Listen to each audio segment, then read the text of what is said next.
Chapter 34, The Shimmering Zora.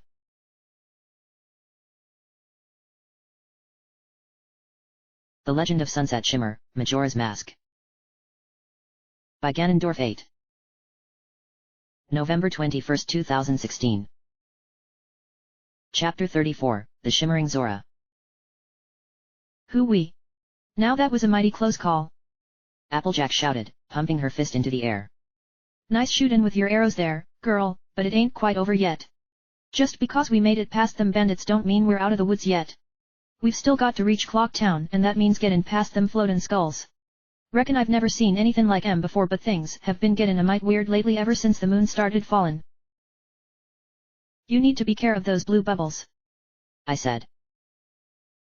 Oh? Are they gonna rend us to pieces? Not exactly, I answered quietly. If they hit you then you won't be able to use your sword for a while thanks to their curse, but then that doesn't really apply to you since you don't have a sword. My words weren't exactly inspiring confidence and I knew that without being told. The blue bubbles wouldn't really affect Applejack and her horse, yet they would give me no end of trouble, hence my answer lacked enthusiasm. Maybe you should just forget that I said anything and just focus on getting us to town. That ain't how things work, Sugar Cube. What do you mean? Y'all might that those flying skulls only affect you cause you have a sword, but I know a thing or two when it comes to stuff like this. I wasn't lying when I said I've never seen 'em before but I heard rumors from people who visited Ta Ranch before that boulder blocked the entrance. Applejack answered. She turned to face me, her arm resting on one of the milk containers, a stern look appearing on her face. People have said monsters roam round here without restraint, and I ain't gonna ignore sound advice like that. Knowing them flying skulls, they could cause serious injury to my horse, and if they were to happen, the delivery would be the least of our problems. I just don't want you to get hurt, I said. You might not believe this but you mean an awful lot to me. Shucks. No need to get sentimental, Applejack said. It's nice that y'all consider me something special, but I barely know who ye are given that we only met the other day. If we knew each other like for say, 10 years or so then perhaps I could feel sympathetic to ye, yet if I must be honest with y'all, your words don't have much meaning to me. I mean no disrespect towards ye, but that's just how I feel. My mind was telling me to blush because of how embarrassed I felt, yet my heart refused to follow the instruction. While Applejack's words were like a dagger going through my heart, we didn't know each other in this world compared to being close friends back home. I could give her friendship speeches something Princess Twilight actually has been known to do according to her own words and remind her of good times, yet they would hold no meaning in her eyes. In Termina, she was a ranch owner who was determined to make ends meet given how things had been going wrong. It also made me realize one of two things. The first was that I was hating how my friends didn't recognize me, especially what we've been through. While I didn't let it get to me too much during my previous journey, it had been weighing me down on this one mainly because of resetting time. I've helped most of my friends deal with problems in this world that plague them, and while I would remember the experiences and in my notebook the fact that everything goes back to the way it was before I came alone made me question why I was going out of my way for something that would ultimately prove futile. I was beginning to understand what Ganondorf meant by torment. It wasn't just a physical manifestation but rather emotional. Seeing myself going back to the beginning of the 70-hour cycle and erasing all traces of my existence had proven very taxing for me. I didn't know how much longer I could keep my sanity from shattering and being impossible to repair, yet I knew that I had to continue going. To save two worlds meant my own existence, my own identity, would become lost forever in time with no hope of salvation. A shame that I had no means of gathering my friends together and get them to remember our world. I mean, I could bring them all to the same place although it would require some incredible convincing and also knowing where they all ended up. Rarity, Rainbow Dash, and Twilight Sparkle were still unaccounted for and possibly angering those who perhaps are protecting them in some way. In my heart, I believed that getting us all together would help make this journey go much smoother, yet I knew it was impossible. Despite my friends displaying some traits that correspond with their elements, it wasn't enough to make a difference. Applejack then snapped her fingers, causing me to come out of my daydream. Y'all certainly know how to get lost in your own little world, don't ya? I blushed upon realizing what happened. I am so sorry for doing that. No problem, Sugar Cube, Applejack said. We've all got stuff on our minds that make us forget about everything else that happens round us. What y'all are thinking about ain't any of my business, so I won't go and start prying. Thank you. If anyone's gonna get thanked round here, it's you. What did I do? Applejack slapped her leg and let out a booming laugh. Yee-haw! Y'all truly are something else, girl. If it weren't for you, I reckon this here delivery would have been ruined by those cowardly bandits who attacked us earlier. That's when she noticed that the containers were now directly in front of her as opposed to being at the back of the cart. Did y'all move them while I was trying to keep them bandits from destroying 'em? I nodded my head and she laughed again. Hoo-wee. Now why didn't I think of doing that? If I had placed the containers right behind me instead of at the back, I wouldn't have needed your help. Really? No. That ain't true at all. Applejack answered. Without you, this wouldn't even be happenin'. I guess I was so concerned with wantin' to do everything myself that I became lost in my own mind and believed I didn't need help. If my father were still alive, he'd be ashamed of me for actin' like a spoiled brat. That's when she grabbed the reins and cracked them, urging the horse to continue onwards. No wonder my little sister acts the way she does. I thought I was the ideal role model for her, but the truth is that I'm far worse. Are you okay? I think I know what I'm gonna do tomorrow night. A puzzled look appeared on my face. I'm not sure I follow. No need for y'all to worry about it, Sugar Cube. Applejack said. It's a private matter with my little sister, though ye could come by tomorrow night if you're wanted. But you just said. Applejack shook her head. Romani has taken a real shine into you, girl, and I mean that as a friend. She doesn't have anyone her age at the ranch and I'm too busy these days to be able to spend quality time with her, so she often resorts to doing things on her own. Perhaps she and I have grown distant lately because I have so much to take care of. I figure someone like y'all could come by once all this nonsense has blown over. You practically like family now since y'all made her feel better and helped me with my delivery. This was the other realization that I had come to though I was initially thinking of the Gorman sisters. I had no intention of telling Applejack that they were the bandits who had attacked us. Applejack knew that she couldn't continue ignoring Apple Bloom despite how much responsibility she had, yet she was going about it all wrong by wanting me to be there to keep her little sister happy. If anyone needed to make her happy, it was Applejack herself and no one else. In fact, this realization also applied to Apple Bloom. She needed to realize that her big sister was doing everything she could to keep both her and the ranch safe, yet she didn't see that way, and instead saw it as Applejack not caring about her feelings. In a way, both of them needed to meet halfway rather than continue being worlds apart, otherwise their family bond would break down. Whatever she was planning on doing tomorrow night, I hoped Applejack knew what she was doing. The last thing she needed was to further upset Apple Bloom, resulting in increased tensions between the two. The cart started to move across Termina Field, yet I chose to keep my bow ready in case any of the blue bubbles decided to attack for getting too close to them. I was feeling pretty nervous considering what I experienced on the way here, but Applejack remained perfectly calm as though she were in a trance. It made sense since her success in delivering her milk containers meant her business would continue to thrive. A few blue bubbles looked at us with their lifeless expressions. The fire that surrounded their skulls could easily burn your flesh, but they ignored us, which was a sigh of relief. You don't need to worry, APPL. Creamia. I said, correcting myself. I'll make sure none of those blue bubbles get close. I appreciate it, girl. Applejack said. She went silent for several meters before continuing. Say, have y'all ever been to the milk bar in town? Can't say that I have. Applejack's jaw dropped. What? How in the hay could you have not gone there? Boy howdy, girl. Y'all have been missing out on something might exciting, and I'm being honest in saying that.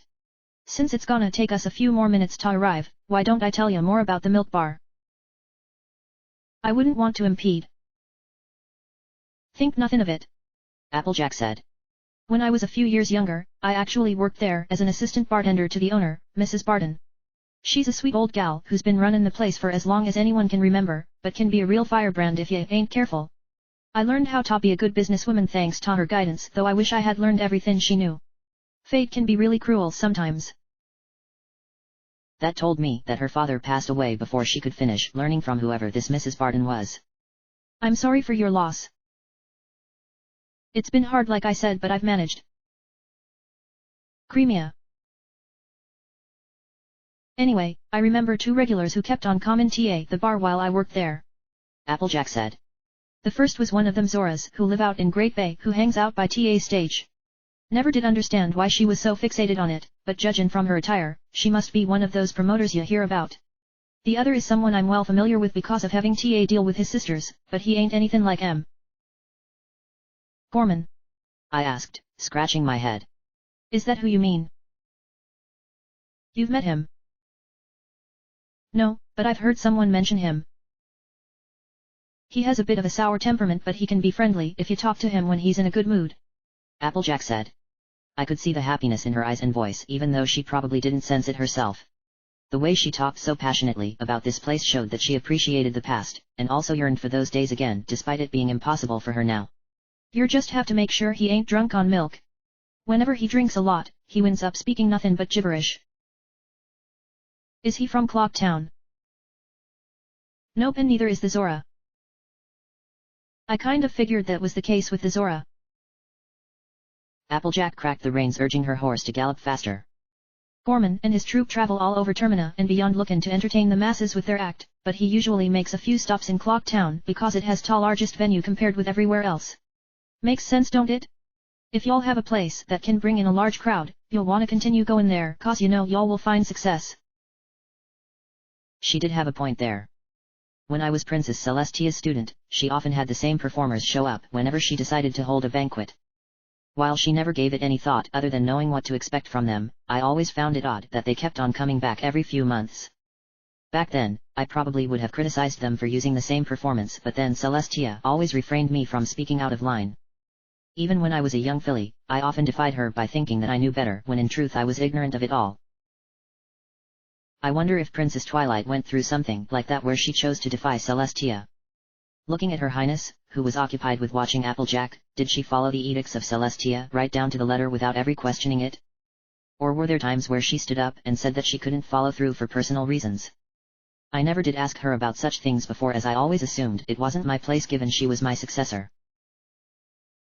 Successor? It's kind of funny really when I thought about it.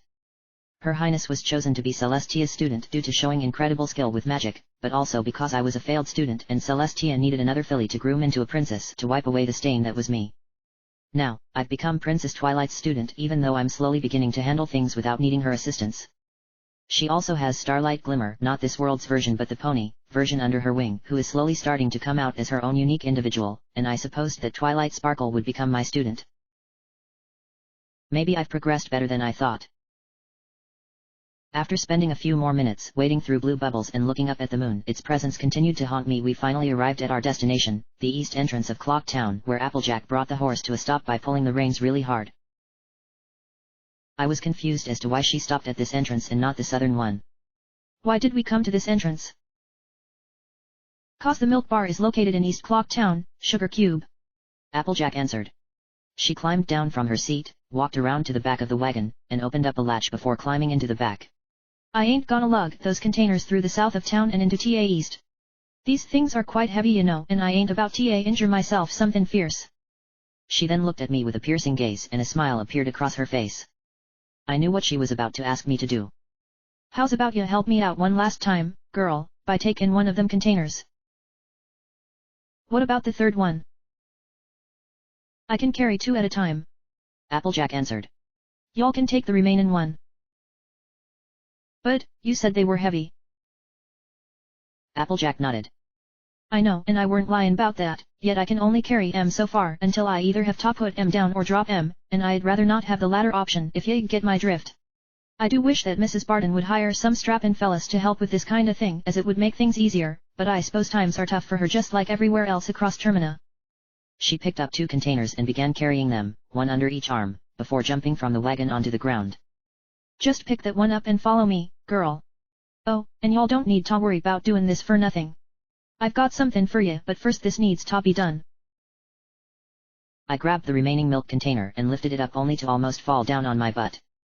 Applejack wasn't kidding when she said that these things were heavy. I was struggling just to keep my balance due to how heavy it was, yet she was holding 2 of them like a natural, but then she was used to that kind of labor. Since I couldn't hold this container under my arm, it would mean falling over, resulting in the container smashing and spilling its contents. I decided to carry it around using both hands. Taking several steps forward, my entire body wobbled before I placed the container down, jumped off the wagon to the ground, and picked it up again. Applejack was already inside and was yelling at me to hurry up with the container, so I walked forward before coming upon an interesting sight. Before me stood the milk bar, although now that I thought about it, I had walked by this place a couple of times and never noticed it before. A sign above the entrance depicted an image of milk in a bottle and another sign next to the entrance said that only members were allowed inside. This was a problem as I didn't have permission to go inside, yet Applejack didn't have that issue as she was most likely a member given she once worked here. I spoke up. I can't go inside because I'm not a member. That ain't a problem. What do you mean? Anyone is allowed inside the milk bar. Applejack answered. Yet, only members are allowed to go inside once it's past 10 o'clock p.m. during the night. It was the one rule about this place that I never did agree with, yet it's something that Mrs. Barton refuses to change. She could get plenty of customers in here if she were to get rid of that one restriction and she wouldn't have to worry about financial matters. Anyway, I'm sure y'all have got other things you wanna do, so I'll make this as quick as I can. Applejack knocked on the door several times before it swung open with a loud click and beckoned me to follow along. I had no desire to say anything until she was finished with her business transaction in case I were to cause strife by speaking out of line or something like that. The interior of the milk bar wasn't what I was expecting. A walkway that led from the entrance went down a small flight of stairs before opening up into a large area that consisted of several stools in front of the bar itself. A large stage overlooked the entire area, and numerous bottles were on at least half a dozen shelves. No doubt those bottles were filled with milk unless they were a decoration, yet why would Mrs. Barton need more when she already had plenty behind her? I didn't know how this all worked given that I only knew the perspective of Applejack, but still, you had to wonder if there was even an issue at all. Her Highness bopped me on the head to remind me that I needed to keep up with Applejack, so I walked down the stairs and towards the counter where I noticed two figures were standing there. The first one was someone I had never seen before, but the other was someone who was very familiar to me. Despite her wearing a tuxedo, shirt, and bow tie, I recognized Granny Smith from anywhere. It was kind of weird seeing her not being related to Applejack given how the latter never stops talking about the former, but then this world had been pretty consistent when it came to weird things happening. Creamia? It's been a while since you last came with a shipment. Granny Smith said. The first thing I immediately noticed was that she didn't have a country accent, so it felt weird hearing her speak without one. I was afraid that Romani Ranch had gone out of business. Applejack shook her head. Sorry for worrying you like that, Mrs. Barton. We had some problems over in the ranch, what with a large boulder block in ta entrance, and bandits chassin' after ta wagon with my delivery attemptin' ta prevent me from gettin' here with them intact. Why has this world fallen under such hard times? Wish I had an answer for you. How were you able to get past those bandits? Granny Smith asked. I mean no disrespect to you, Creamia, but you don't look like the sort who would be willing to fight against a bunch of thugs. I had some help from a friend of mine. Applejack answered, pointing her finger at me. This girl made sure them bandits didn't break any of the milk containers, so if there's anyone y'all should be thankin', it would be her stead of me. Granny Smith looked at me and smiled. I have you to thank, madam?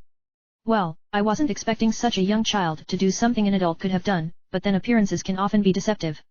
Normally, the bar doesn't allow someone of your age around here because of the nature of this place, but feel free to look around seeing as you are helping out Creamia. Speaking of which, perhaps I should help you with those containers. I can tell you're struggling to hold it, so allow me to relieve you of it. She then grabbed the container and placed it behind the counter like it was nothing. She was a lot stronger than she appeared to be. Where's Gorman? Applejack asked. I don't see him here. He'll be here within the next hour. Normally, he'd be here by now drinking away. I'm not sure what he could be doing, but I'm not going to pry into his business. Applejack turned to me. I'm gonna be a few minutes talkin' with Mrs. Barton over there about payment, but I will be leavin' as soon as I'm finished. Make sure y'all don't leave, girl, as I still need to give you something for everything y'all have done. She then walked off to the side with Granny Smith, leaving me and Princess Twilight alone to collect our thoughts. That's when I noticed the Zora standing by the stage from before, who appeared to be ignoring everything around her as though the stage itself was the only thing that was important to her. She was a bit shorter than most of her kind. I was basing this on my previous experience with Zora from my last journey, in that they were all tall, yet her attire indicated that she was some kind of businesswoman. Again, I didn't recognize her at all, yet Her Highness immediately recognized her. That's Miss Pommel! Twilight exclaimed. Who? I asked. Miss Pommel, an acquaintance of Rarity's. Twilight answered. She then noticed my confused look and blushed slightly. Right. you've never met her before, Sunset, so to you, she's just a faceless person pony, who doesn't hold any kind of attachment to you. Her Highness didn't have to say it like that and make her out to be an alien, but I supposed she was only trying to make a statement. Miss Pommel is from Manhattan and originally was an assistant to a pony, who never appreciated the work that she did. Thanks to Rarity giving her some kindness, she went out on her own and became an accomplished fashion designer. How do you know her? I met her in Manhattan. That figures. So, I wonder what she's doing in a place like this. Why not ask her? Twilight asked. You should always talk to people in case they have some vital information. I nodded and walked over to Miss Pommel. Excuse me. Miss Pommel turned to face me before waving her hand up and down. Are the fins damp lately? What? Sorry. Miss Pommel answered. That's a popular greeting among my people, the Zora. I should have realized you wouldn't have understood its meaning since you are a human after all, but I don't mean to insult you with my words. It's all right. You're probably wondering what I'm doing, aren't you? Miss Pommel asked. I may not look like it, but I was busy checking the stage to make sure that the sound quality was good enough for my music group to perform when the Carnival of Time begins. She then lowered her head slightly as though she was embarrassed about something, and shuffled closer to me before continuing in a softer tone. They don't yet know that their performance has been cancelled, but I'm hoping that Monsieur Aroma will change his mind. Until then, all I can do is wait and see what happens. By the way, my name is Mrs. Toto, Manger of the Indigogos, the hottest Zora band in Termina. I'm Sunset Shimmer. An unusual name for a human. You said you were checking the sound quality. Miss Pommel nodded. If Monsieur Aroma gives the go-ahead for my group to perform, they will need to have everything on the stage perfect if they want their music to be heard through this place. Right now, they're using a practice stage they set up back in Zora Hall, but the sound quality there is nothing compared to what it's like here. You know, I would like it if someone could help me perform a sound check. Do you suppose I could help? I appreciate the sentiment, but I don't think you can. Why not? It's just that I need 4 people to help. Miss Pommel answered. I need someone who can play an ocarina, someone who can play pipes, someone who can play drums, and finally someone who can play a guitar. Deku Scrub, Goron, and Zora respectively would be necessary for the latter instruments, yet I don't know anyone with an ocarina given how rare that item can be. Things just haven't been going well for me. My efforts in helping Miss Pommel had reached a snag. While I could provide her with 3 of the 4 instruments she required, it was the final one, the Zora instrument, that I lacked due to not having the ability to change into a Zora. I doubted she wouldn't be satisfied unless she had everything, so it looked like I needed to come back here when I had the ability to become a Zora. I should have realized that the next transformation would be a Zora given that the previous 2 were a Deku and Goron respectively. That meant going into Great Bay and finding someone who had recently passed away, which had become the trend with these transformation masks. I began to think about what it would be like to swim about at such great speeds that only a Zora was capable of. I knew they were capable of such because of what I learned in my previous journey despite not actually seeing them do it with my own eyes. Of course, to explore the next region would mean resetting time and undoing all this progress. It was another painful reminder of going back to the beginning of the 72 hours. Apple Bloom would be abducted, Applejack would be beside herself with grief, and this place would likely go out of business due to not receiving their shipment. No. I was going to do something I hadn't done before, and I'm sure Princess Twilight would agree that I wasn't going to reset time until I had visited the Apple Sisters during the final night to see what would happen. Applejack then started walking back, her head tilting to let me know that she was about to leave. She walked up the stairs and out the door without saying a word, but the smile on her face told me that she had received payment for the delivery. Thanking Miss Pommel for the conversation, I took my leave by following Applejack and heading outside of town until both of us had gotten back to the wagon. She quickly put something in the back before turning to face me. Guess I've only got y'all left to deal with. I take it things went well? I asked. Applejack nodded. Sure did, Sugar Cube. Mrs. Barton was happy to get her first delivery in quite a while. Reckon she ought to get plenty of customers now, especially if she informs them that she got in a fresh shipment of Chateau Romani. By the way, do you know what that is? Your sister told me. I answered. Though she didn't seem to appreciate your sales pitch. Romani ought to know that I need to do that sort of stuff because of being a ranch owner, but I suppose that I could dial it back a little for her sake. Still, I'm mighty happy knowin' that the bar will be sellin' milk from Matt Ranch again, and it's all thanks to you, girl. Applejack said. I didn't do anything really. Don't be so modest. Applejack said. You kept them bandits from breaking Matt containers and y'all kept me company during the night by listening to Matt's story. You should be proud knowin' you helped out someone who was having trouble without wantin' something in return. She then winked, resulting in me blushing slightly. I know that you're an adventurin' type, as why else would anyone be carryin' round about? Anyway, I want to thank you. You were pretty cool. So I guess this means goodbye. Applejack shook her head. Not just yet, Sugar Cube. I said that I would give you something and I intend to keep my promise. This ain't very big, but accept my thanks. She reached into the back of the wagon and pulled out an unusual looking mask. It looked like a cow's head complete with the ring inside of the nose, yet it looked cute in design compared to the real thing. Smiling, Applejack handed over the mask to me before hugging me really tightly for several seconds. That mask is called Romani's mask. In order to enter the milk bar after hours, one needs to wear that mask and they can go inside. Why would you have something like that? 'Cause Matt Ranch supplies the bar with all TA milk. Anyway, you might not think that their mask is a good thing, girl, but I reckon y'all will appreciate the meaning behind it once ya see things from a different perspective. Applejack answered. And the hug. Added bonus courtesy of me. Thank you. By doing one good deed, a child becomes an adult. Applejack said. That mask is only given to a limited number of adult customers. It's proof of membership. Y'all don't need to question my judgment on the matter. In my heart, I honestly believe you deserve it as a gift. I now acknowledge ye as being an adult. She then bowed slightly before turning around, walked over to the wagon's front, and climbed up onto the seat. This is where we now part ways, Sugar Cube. This whole experience has got me thinking about how I should deal with my own problems back home. Applejack quickly looked upward at the moon before looking back at me.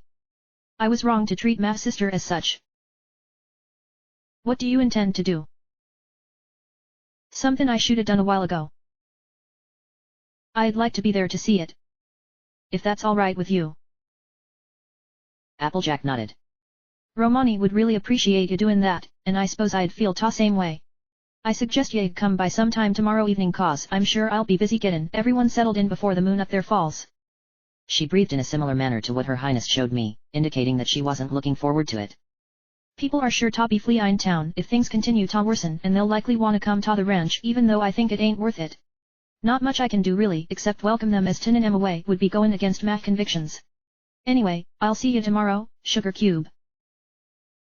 She cracked the reins, causing her horse to start galloping away, and while I thought she would have asked me if I wanted to accompany her back to Romani Ranch, I think she knew not to impose that on me given I had my own task. Still, I felt bad knowing that she still had a lot to deal with, although now things were starting to make sense. With the moon now having gotten closer, people in Clock Town would flee to the farthest corners of Termina, thinking that they would be safe from the inevitable impact. I guess they didn't want to make a move until they knew for absolute certain that running away would be best.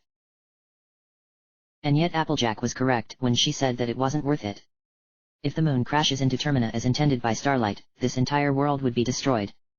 No place would be safe from the impending Armageddon, despite people thinking they would be. That's why I had to rescue the remaining giants. They were the only ones who could prevent the destruction, and Starlight realized it, hence why she had them imprisoned within dark masks. Starlight Glimmer. She knew the giants could ruin her fun, and she sealed them away in return. Something about that scenario just didn't add up. If she wanted to only cause pranks in order to have fun, why go to so much trouble sealing the only ones who could prevent destruction from occurring? Why go from simple pranks to utter decimation? Had she truly lost herself with her power, or was something else at work? These questions had no answers yet. I needed to find them before it was too late. Of course, I couldn't neglect the most important factor of all. Ganondorf. What was his role in all of this other than make me miserable? Could he finish what Starlight couldn't were she to fall? Why hadn't he taken on a more active role in wanting the destruction of Termina? Why pick on me in particular? Again, more questions with no answers. Princess Twilight suddenly bopped me on the head. Sunset? What did you mean when you said we would see Applejack tomorrow night? I want to know what she plans on saying to Apple Bloom. You do realize we need to go to Great Bay, right? Twilight asked. We need to reset time and explore that region with as much time as we can get. Which is why I want to do things this way. I'm not following you. Resetting time and undoing all of our work is something I've come to accept even though it still pains me whenever we do it. But, I want to see this thing through to the end. I want to see Applejack talk to Apple Bloom and come to an understanding. I said. Princess Twilight rubbed the bridge of her nose. I know you want to see it for your own peace of mind, but you can't sacrifice an entire world for the sake of two people. It doesn't work that way, Sunset. Sometimes, you have to focus on helping the collective instead of a small gathering. And that's why we're going to Great Bay now. What? We're going there now, Twilight.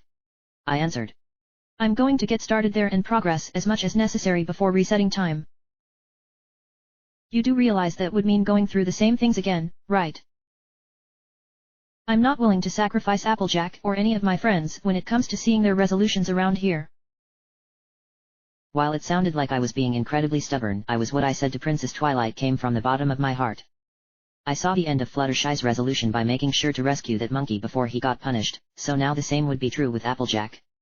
I couldn't do this for the rest of my friends as I either haven't found them yet, or in the case of Pinkie, she doesn't have a resolution or hasn't reached it yet. Seeing these resolutions would give me peace of mind knowing that it would all be reset upon playing the Song of Time. That's when I suddenly remembered the bomber's notebook I had in my possession. I took it out from behind my back, opened it up, and discovered that not only did Applejack have an entry in it, hers was right below Apple Bloom's. According to the book, I had solved the Apple sisters' problems including the one that Garble had. He was also listed in the book, albeit much further down. I had no idea how many more people would end up in it, but at least I could take solace knowing that people were slowly becoming happier even when they don't realize it after going back to the start. Sunset? Twilight began. I guess you understand friendship a lot more than you think. You agree with my suggestion. Applejack is my friend too, and I guess a part of me does want to see what happens tomorrow. Thanks, Twilight. Princess Twilight smiled. Well, if we're going to head off to Great Bay, we'll need to head west towards the ocean. I suggest that we cut through Clock Town so as to not waste time going around the long way, and you should take that mask Applejack gave you with you. I'm sure you will need to use it in order to get into the milk bar after hours, and of course you do need it in order to get that one mask Adagio mentioned. How many masks do I have now? I think you have 10. Still a long ways to go. You'll get there, Sunset, but it will take time. The closer I got to collecting all of the masks in Termina, the more I started to worry about the mask Adagio talked about that was just as powerful as the one Starlight wore. The very thought of wielding power like that brought back painful memories of when power was what I desired above everything else. While I had no doubt that I was strong enough to resist being corrupted, a part of me didn't want to take any chances. If wearing this mask granted me the power to do anything, I could potentially become the biggest threat to Termina instead of Starlight. I had a big decision to make when the time comes and I hoped that I'd make the right choice. Sometime in the past. What do you think? It's a giant tank of water. Built to precise specifications. I'm surprised, Professor. When you approached me asking if you could build something to help Lulu's eggs when she would eventually lay them, I thought you were nothing more than a crackpot. Guess I was completely wrong about you. Those eggs are important to both her and the father, so it makes sense that they needed water of the correct temperature. I'm glad that I convinced you to allow me to do this back then instead of now, given that the water in Great Bay has gotten much warmer lately. I'm glad you brought that up. Why's that? You're the oceanside scientist, Professor, so if anyone understands what's going on, it would be you, correct? I don't have much to offer you, Evan, but what I can provide should be enough to satisfy you and the other Zora. According to my research, ever since the waters in this region started to get warmer, strange creatures have begun to appear beneath the waves. They don't appear threatening right now, but I assume that they will attack anything that enters what can be described as their territory. Strange creatures? How strange are we talking? Skeletal fish and tube-like monsters. That doesn't sound reassuring. I suggest all Zora avoid swimming about in the water until further notice. I'm not sure they will like that, Professor. What other choice do they have? If any of you swim about in the water with those creatures about, there's no telling what might happen to you. However, there is one good thing to come from all of this, and that has to do with those Gerudo pirates your people have issues with. If they are aware of the creatures as well, I doubt they would attempt to plunder your domain of Zora Hall unless suffering heavy casualties are in order. For that we should be thankful. How come? Lulu's eggs are currently vulnerable given that they need to be transferred to your tank if they are to hatch in the right conditions. I wouldn't put it past those pirates stealing them and taking them back to their fortress. If those creatures can keep them grounded, it'd be a load off my shoulders. Those pirates are crafty so they could always come up with another tactic. I doubt they'd be smart enough to try. Besides, Miko will take care of them like he usually does. Oh. The guitarist of your band. He's the only Zora who possesses the blood of heroes and that makes him our best bet against the Gerudo. Whenever they cause trouble for us, he gets out here, clashes blows with them, and wins up, making them retreat with their tails between their legs. Does he know about the eggs? He knows they have been laid but doesn't know he is the father, Professor. What? Why haven't you told him? It's not really my place despite me being the leader of the band. If anyone is going to tell him, it would be Lulu and no one else. Normally, I wouldn't discuss their private affairs with anyone outside of the group, but you're an old friend, Professor, so you're an exception. Lulu has been on edge lately what with the water getting warmer. She was thrilled at the prospect of becoming a mother yet now she seems distant about it. Miko and I don't know what to do with her out of fear we could upset her. Parental anxieties. Excuse me. I think poor Lulu is nervous about being a mother and telling Miko that he is the father of her children. While I don't know what kind of relationship those two have, I'm aware that they have been very forthcoming with it. There's no one in Great Bay who doesn't know about their romance given how gossip loves to fly around. Maybe, but I think there's something else to it. Have you asked Lulu? No. Then I suggest you do that when you return home. I'm sure she would be willing to listen to either you or Miko given how close you two are with her. Just make sure that you bring the eggs here as soon as possible. This is the purest water in all of Great Bay and is the ideal place for them to hatch. By the way, who is going to be delivering them? I need to know in case a random Zora shows up and they aren't here for the right reasons. I believe it will be Miko. Odd choice considering. But, I suppose he will have to do. Going through Clock Town to reach the western side of Termina Field proved to be a wise decision on my part.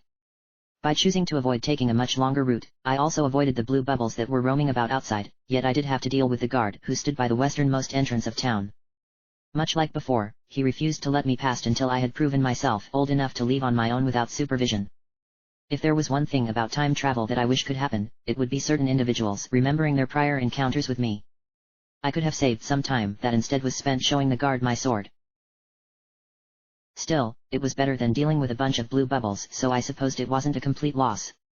I even thought about going into one of the shops and making a purchase and use what few rupees remained in my wallet, but I opted against it due to not knowing whether they were open at night. The curiosity shop was open but I didn't want to have to deal with the likes of Ironwool given what happened last time. Upon leaving through the western gate and finding myself back outside again, I walked down a ramp and onto some sand, and discovered something interesting. Each section of the field was dedicated to each region through a representation of motif. The way to Woodfall comprised of tall grass while the path to Snowhead was a blanket of snow, yet the path before me to Great Ferry consisted of a beach without any water. I couldn't see what was special about the path that went eastwards given I was preoccupied with helping Applejack, but I assume it would be just as interesting. The sand looked peaceful but my concern was focused on a large wall with a small fence built on top of it. Judging from how high up the wall went, there was no way I could jump over it myself. Princess Twilight began to observe the situation. You'll need more powerful legs if we're going to get to the other side. Where am I supposed to get something like that? I thought it was obvious. Not really. You need to jump over that wall using Epona. Twilight said. I know she can make it as I witnessed her jumping prowess myself when you were practicing back at the ranch despite my initial objections. I think rescuing her was necessary as we wouldn't be able to progress otherwise. A thought then appeared in her mind when her face suddenly lit up. I have a feeling Starlight knew you needed your horse. By dumping her off at the ranch and covering the entrance with that boulder, she thought to stop our progress completely. Yes.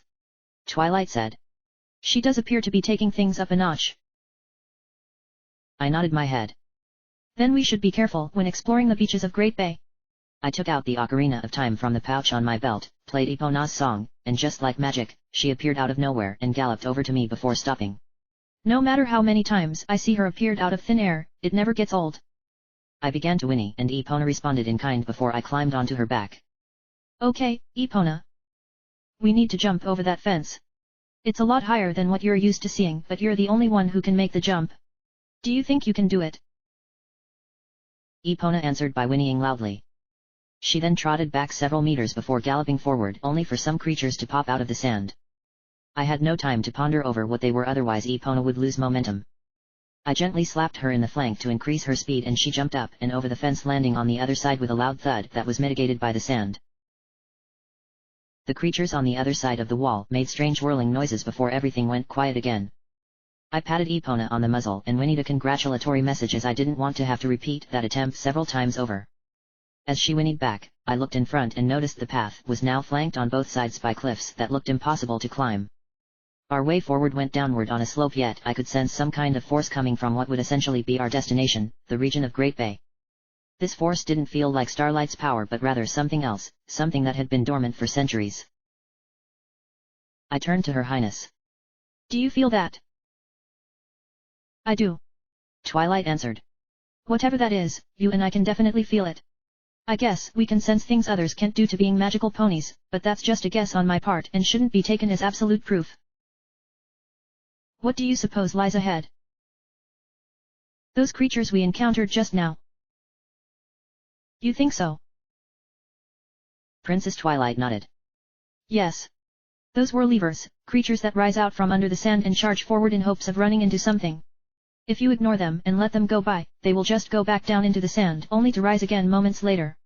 One strike from your sword will take them down, but you should be careful about it, Sunset. If you attack too many of them, a rare blue lever could appear and attack you in an aggressive manner. This version is more durable in that it takes more hits to defeat it, but doing so will result in stopping the swarm and earning a lot of rupees. So I should avoid them. So long as you walk on the sand, they will appear. Twilight answered.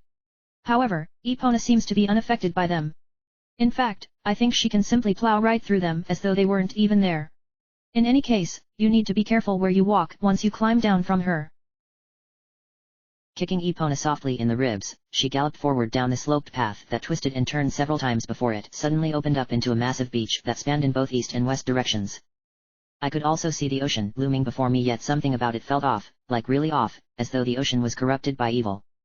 Aside from a few palm trees scattered about, the only places of interest that I could see were two buildings located to the left.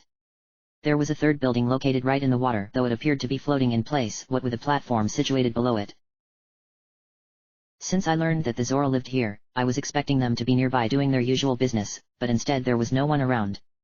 It was as though the beach itself was devoid of life, save for what lurked beneath the sand.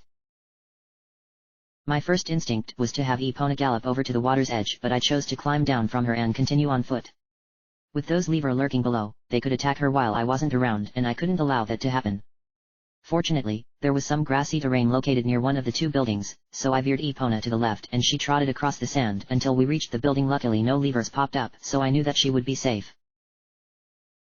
The building itself looked pretty ordinary, though a nearby sign said that this was the home of a fisherman.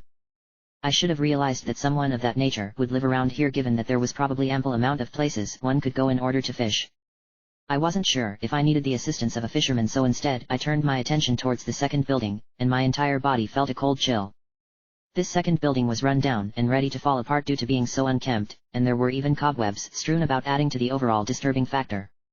Whoever lived there ought to have been ashamed of themselves. Climbing one from Epona, she whined several times telling me to be careful, and I whined in response saying that I will. Since I knew that I would be attacked by levers, I decided to simply run towards the water's edge and hopefully avoid getting hit in the process. The instant I ran onto the sand, levers started popping out of the sand and began sliding towards me in hopes of colliding, yet I ignored all of them until I reached the water. I breathed heavily and dropped to my knees. That was too close. Those levers will be a problem so long as we remain on the sand. I just need a few moments to catch my breath, I said, breathing heavily. While you were running over here, I did catch Pinkie Pie floating above the platform that's right above us. Maybe we'll talk to her during the next cycle of time. Princess Twilight nodded. That would be for the best, as there's no telling how much you'll get done around here with only 30 hours left. Her Highness then noticed a flock of seagulls out in the ocean and bopped me on my head to get my attention. What do you suppose those seagulls are doing over there? I looked out for myself. I don't know, but I wouldn't want to bother them. Is it just me, or do you see something bobbing up and down on the water's surface? Where? By those seagulls. Twilight answered. They're hovering around something. I got up, placed my hand above my eyes, and looked out to see if I could spot what Her Highness was talking about. Sure enough, something was bobbing up and down beneath the seagulls, yet there was no way of knowing what it was unless I swam over there. At the very least, the seagulls weren't attacking it, they were merely hovering around it, so I had a chance of getting to it and perhaps bring it back to shore. Since I had no time to change out of my tunic, I didn't have a swimsuit and the alternative wasn't an option. I jumped into the water and discovered that it was warm. It wasn't as warm as the hot spring water from Snowhead, but it was definitely warmer than it ought to be. At first I thought I'd sink due to having so much heavy equipment on my person, but I couldn't allow such a drawback prevent me from finding out what was out there. Unlike Woodfall, that only featured small bodies of water, Great Bay had an entire ocean, so swimming to the best of my abilities was in order, otherwise I would likely drown. That's when I noticed something moving about underwater. A lot of somethings, given how there were several tiny objects swimming about and a larger one moving about slowly on the ocean's floor. Whatever they were, I had to ignore them and find out what had gotten the interest of those seagulls. With all the strength I could muster, I swam out towards the bobbing object, only to hear someone calling out to me. Well, I wouldn't say they were calling, but rather struggling to utter a few words. They did sound like they were in desperate need of help, so I continued swimming until I reached what wasn't just an object. No. It was a person. No. It was a Zora, yet there was something strange going on with them. Zoras were at home in the water due to being fish-like, yet this one looked like a beached whale in the water. Either they weren't very good at swimming, a weird thought, or something must have happened. Somebody? What's wrong? I asked. Please. Are you alright? Gee goo hoo. Get me to shore. Whoever this Zora was, he was definitely having problems. I had to help him get to shore, otherwise the underwater creatures could attack and even kill him. It took me a few moments to figure out a means of pushing him back to shore, but the solution involved grabbing onto one of his fins and push. I hoped that he wouldn't be offended by my actions, as I didn't say any other alternative. Grabbing a fin, I began to swim, pushing the Zora forward at the same time, and both of us began to slowly make our way to the shore. Since his face was submerged underwater, there was no way of knowing if he was from the world that I now called home or from Equestria. He remained deathly quiet, and I feared that he had succumbed to whatever happened to him, but upon arriving back at the shore, he slowly got onto his feet before walking forward in intense pain. This continued on for several moments before he collapsed onto the sand. I quickly got out of the water and rushed over before turning him over onto his back. Unlike the Zora I encountered on my previous journey, this one had tattoos all across his arms. While I wasn't going to question his choice of wanting them, they didn't go well with his overall complexion. When I looked at his face, I didn't recognize who he was, yet Her Highness seemed to. Thunderlane! Twilight exclaimed. Who is that? He's a Pegasus. Twilight answered. He lives in Ponyville and is a Wonderbolt trainee, yet while Rainbow Dash my version berates him sometimes because of his lax attitude when it comes to flying, he is very dependable when you need him. I'm surprised that he would be here of all places. What do you think happened to him? Princess Twilight shook her head. I don't know, but those cuts all across his body tell me that he might not make it. Thunderlane then spoke. Am I on shore? Yes. I answered. I brought you back here. Thank you for bringing me to shore. I am Miko of the Zora people, guitarist in the Zora band. Thunderlane said in a weak voice. I didn't think anyone noticed me out there in the ocean. Yet you brought me back to shore. While I appreciate your kindness towards me whoever you are. I think this is it for me. My final message. I must share with someone. My terrible fate through song. Was he being serious? He wanted to tell me what happened to him by singing? I supposed it made sense since he did say that he was a guitarist, and I could relate to him on a personal level given that I was a guitarist as well. Still, the thought of Thunderlane performing a solo act while in so much pain was poor judgment on his part. Most people would simply tell their story to anyone who would listen, yet he wanted to go all out. Thunderlane continued. Will you listen to it? I nodded my head. Yes. Then let me begin. Thunderlane said. He suddenly got up onto his feet and pulled out what looked to be a giant skeleton of a fish from behind his back. It was certainly ghastly in appearance until I noticed several guitar strings had been strewn across the spine of the fish. Did Thunderlane possess what amounted to as a fishbone guitar? Like I've said before, just when things couldn't get any stranger, they end up doing exactly that. 1, 2, 3. 1. Is he really doing this? Twilight asked. I'm speechless. Looks like that's a yes. I answered. We might as well let him do it. Oh, baby, listen to me. The carnival's beginning soon. We're the ones they're waiting to see. But that girl, our vocalist. She laid some strange eggs. And she's lost her voice, you can't hear what she says. Thunderlane sang. I had to admit that his lyrics were pretty catchy, although his choice of music left something to be desired. He also moved his body about as he strummed his guitar, and it made him come off as being wild and not wanting to be controlled. It took me a few moments to figure out the meaning behind his words. Miss Pommel mentioned before that the Indigo Goes, no doubt Thunderlane was referring to them when he mentioned that he was part of a band, but they weren't aware that the carnival had been cancelled due to Monsieur Aroma. I wanted to set him straight and mention that his band wasn't going to be performing, but instead he continued with his ballad. Whoa! In Great Bay now something is a happenin'. Is it now? Oh. Baby, listen to me. I don't wanna beg. Garudo pirates. They stole that girl's eggs. Sunset. Twilight exclaimed. Did you hear that? I nodded. The Garudo stole the eggs that were laid by their lead singer. Do you think Ganondorf is involved? No, I don't think so. I answered. Stealing eggs would be far beneath his contempt, and besides, the only thing he yearns for is power. If he were associated with the Garudo of this world, he wouldn't have forced them to acquire something like Zora eggs. Then these Garudo are different from him. Seems to be. I went to stop the Garudo pirates, then POW and bam. I got knocked down, and here I am. Thunderlane sang. What do you make of that, Sunset? I don't think his wounds are the result of pirates. Yes. Twilight nodded. Those wounds look like they were done by monsters as opposed to swords.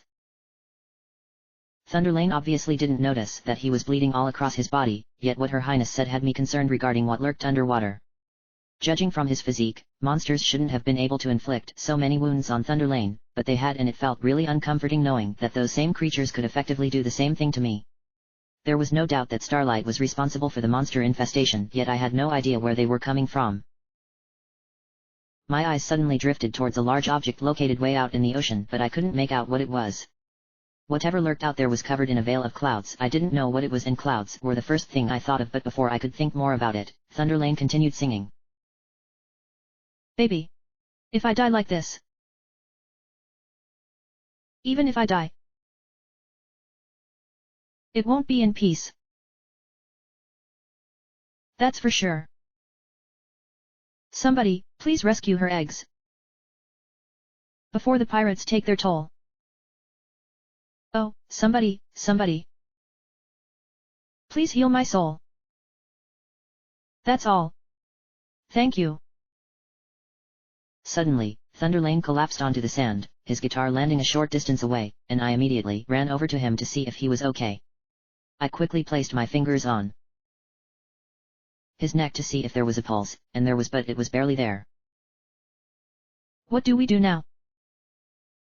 He won't survive those wounds. Twilight answered. I doubt that even the strongest of healing magic can save him. Just before he collapsed, Thunderlane mentioned something about his soul. I heard him say something to that effect, but I couldn't quite catch it. I dropped to knees, leaned forward, and spoke above Thunderlane's face. Did you mention your soul? Thunderlane was barely able to nod his head. Dug hun. My eyes. Everything's all hazy. Ha. So this is what death feels like. I never thought it would happen to me. But that's what can happen when you act heroic and want to do the right thing. Soon, I'll be just another wave in the ocean, destined to disappear. He then coughed up some blood before opening his eyes wide. My soul. I need it healed, otherwise I'll die regretting not being able to save those eggs. My life. There's no way I'll be using it any longer, so please. Can you help me? Yes. I can heal your soul, I said as I took out the Ocarina of Time. Are you sure about this, Sunset? I nodded my head. Thunderlane is desperate to have his soul healed, otherwise he'll be tormented in the afterlife, and I don't want him to go through that. Besides, I have a pretty good idea what will happen. Now I just need a few moments to remember how it went. The Song of Healing was something I've rarely played, given there weren't many people in Termina who needed their souls healed other than the dead or those that were close to being dead. Fortunately, it didn't take nearly as long to remember the notes, so I played the song and Thunderlane started to feel the effects, though not at first. I actually thought it wasn't working as he wasn't moving, but that changed when his body began to sparkle in a faint light. Oh, yeah. That hot sound shoots right to my heart. A bright light then flashed and I found myself in absolute darkness, though Thunderlane was also with me, albeit further ahead. He stepped onto what I assumed was a floor before opening his eyes, and that's when someone walked towards him wearing a beautiful blue-colored gown. I couldn't see who this Zora was as her face was shrouded in darkness, but I knew that she was of importance to Thunderlane as he smiled in her presence. His fishbone guitar suddenly appeared next to him, hovering slightly above the ground, and he picked it up, held the female Zora's hand in his own, and they turned towards several other Zora off in the distance. I couldn't tell who any of them were either, as their faces were shrouded, but their instruments were a combination of unique and freaky due to them being the skeletal remains of aquatic creatures as far as I could tell. Thunderlane and the female Zora walked towards the others before everything went bright again. When my vision came back to me, the faint sparkling light that had surrounded Thunderlane had gotten more intense until his entire body disappeared into the ether, leaving behind a mask that looked like his face, but was more generic looking. The mask fell onto the sand and I picked it up, knowing the significance behind it. Much like what happened when I healed Maud's soul, I had inherited Thunderlane's mission that he wasn't able to finish. I had to rescue the Zora eggs that had been taken by the Gerudo pirates. That's the Zora mask, Twilight said. I don't need to explain what will happen when you wear it. This makes my third transformation mask. Yes, and I have a hunch you'll be using your upcoming new form extensively while we're in this region. I sighed. What about the Deku and Goron masks? Am I going to stop using them since I have this new one? I mean, I know that I briefly became a Deku to rescue that stray fairy, but you know what I mean, don't you, Twilight? Yes, Twilight answered. And it confirmed a theory I've had. In Woodfall, since Deku scrubs live there, you had to use the Deku mask because much of what you had to overcome was geared towards them. The same can be said about Snowhead and the Goron mask, in that what you overcame up in the mountains could only be done by a Goron. In Great Bay, a Zora will be needed to overcome whatever challenges await us, but you might need the power of your other forms for a couple of small tasks. And the final region? I don't know. Should I try this new mask out? You might as well. Before I could put on the Zora mask, Thunderlane's spirit appeared in front of me. Wah! I yelled. What you hold in your hands is my spirit sealed within a mask, but I am fine with this because I know that I have left my life in your hands. Carve my farewell song on my grave. And use my guitar as its marker. I'm depending on you to help that singer girl. Thunderlane then produced his guitar and began to play it before disappearing again. While I was tempted to change into a Zora, I had to carry out his final request. I grabbed his guitar and walked across the sand, avoiding the levers in the process, until I was standing just to the left of the path that went back to Termina Field.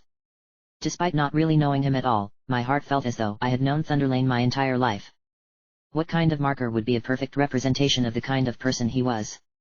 A pair of sticks that had been scattered on the sand gave me an idea as to what to do.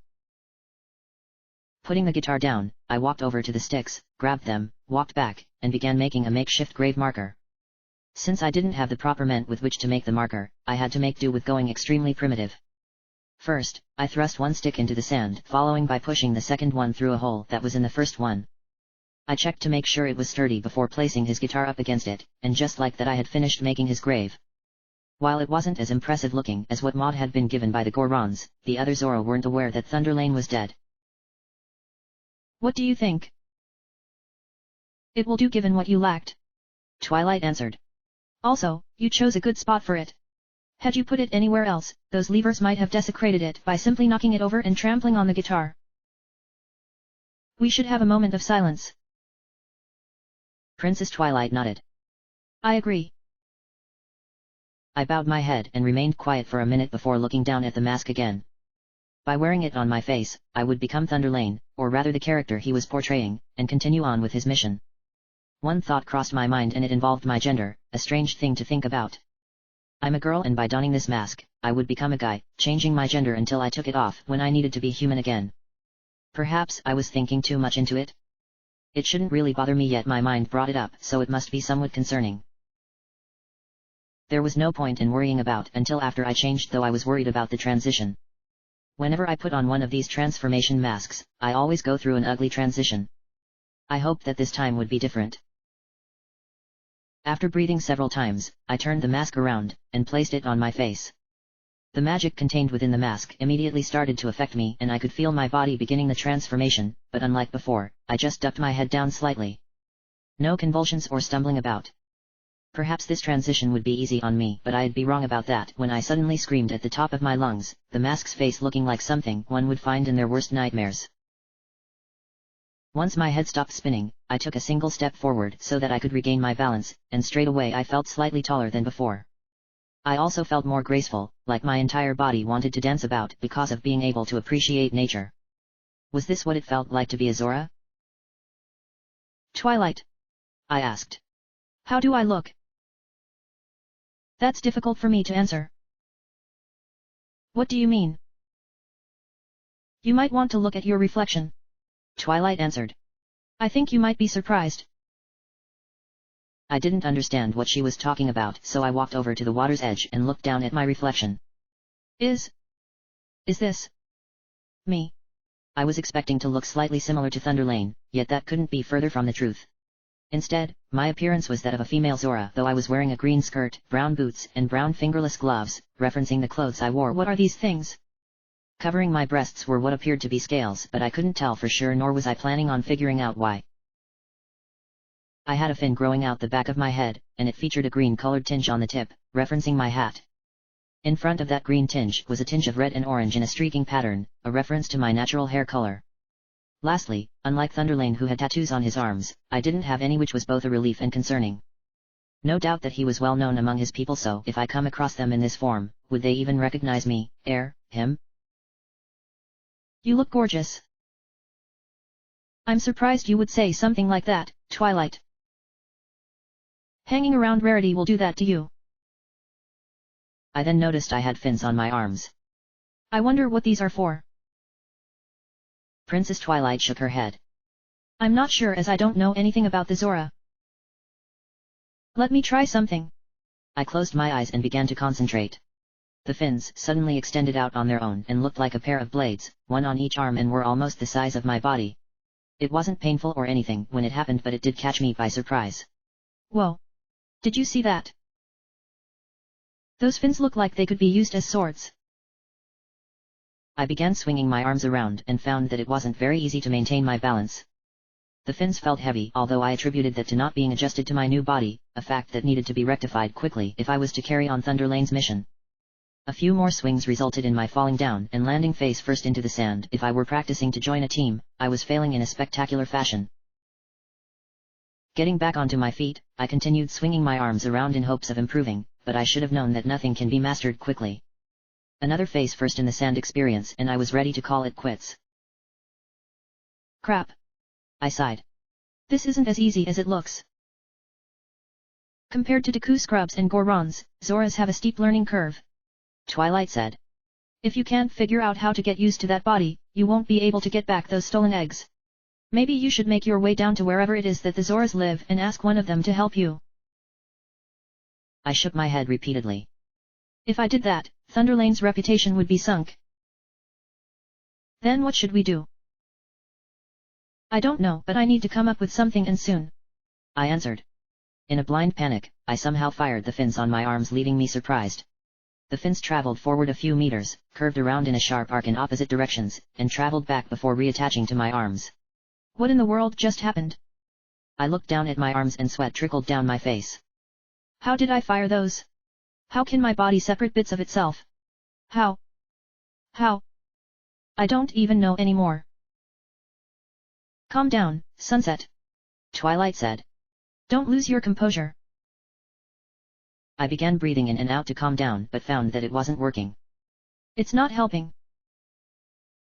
Then maybe we should consult with Thunderlane. Excuse me. He can show you how to use your new body. Twilight said. If anyone should know how he works, it would be him. I scratched my head. How can I communicate with him when he's dead? It's not like I know how to perform a seance. Princess Twilight pointed towards the grave marker. Thunderlane said for you to carve his farewell song on the marker you made for him. If I'm right, then you provided yourself with the necessary instructions on how to be a Zora, unintentionally of course. Was the answer to my problem right in front of me and I didn't even realize it? I hoped that Thunderlane had left behind instructions that I could understand, otherwise I was going to have a nightmare of an experience being a Zora. 1. These lyrics are exactly how Mikos sings them in the game. I decided not to alter these in any way because I'm not experienced when it comes to making song lyrics, and I didn't want to tarnish what can be seen as an iconic scene in the game. End of chapter.